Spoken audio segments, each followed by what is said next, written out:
1 Samuel chapter 1. There was a certain man from Ramathaim, a Zuphite from the hill country of Ephraim, whose name was Elkanah, son of Jeroham, the son of Elihu, the son of Tohu, the son of Zuph, an Ephraimite. He had 2 wives. One was called Hannah, and the other Peninnah. Peninnah had children, but Hannah had none.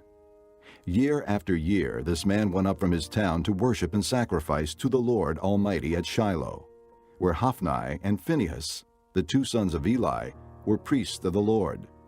Whenever the day came for Elkanah to sacrifice, he would give portions of the meat to his wife Peninnah, and to all her sons and daughters. But to Hannah he gave a double portion, because he loved her, and the Lord had closed her womb. And because the Lord had closed her womb, her rival kept provoking her in order to irritate her. This went on year after year.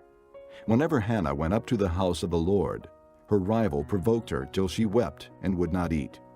Elkanah, her husband, would say to her, "Hannah, why are you weeping? Why don't you eat? Why are you downhearted?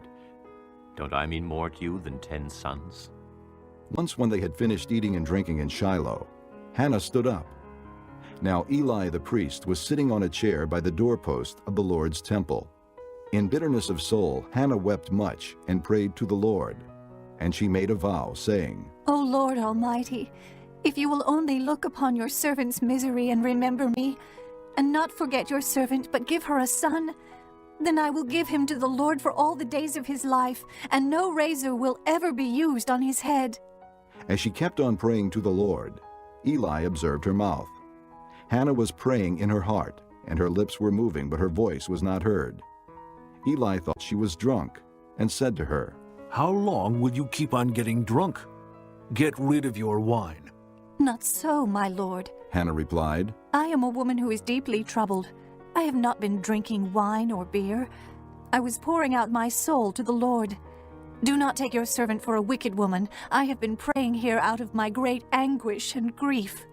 Eli answered, "Go in peace, and may the God of Israel grant you what you have asked of him." She said, May your servant find favor in your eyes.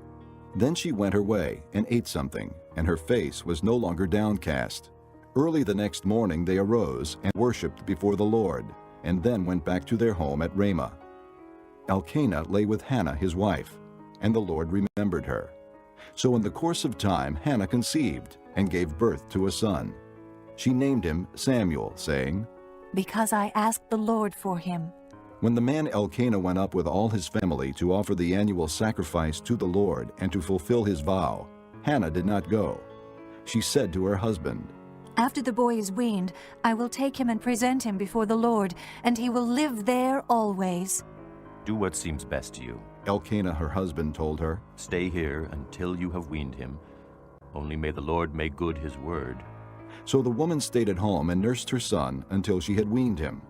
After he was weaned, she took the boy with her, young as he was, along with a 3-year-old bull, an ephah of flour, and a skin of wine, and brought him to the house of the Lord at Shiloh.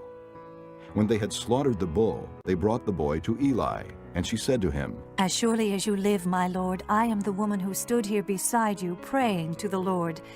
I prayed for this child, and the Lord has granted me what I asked of him. So now I give him to the Lord. For his whole life he will be given over to the Lord. And he worshipped the Lord there.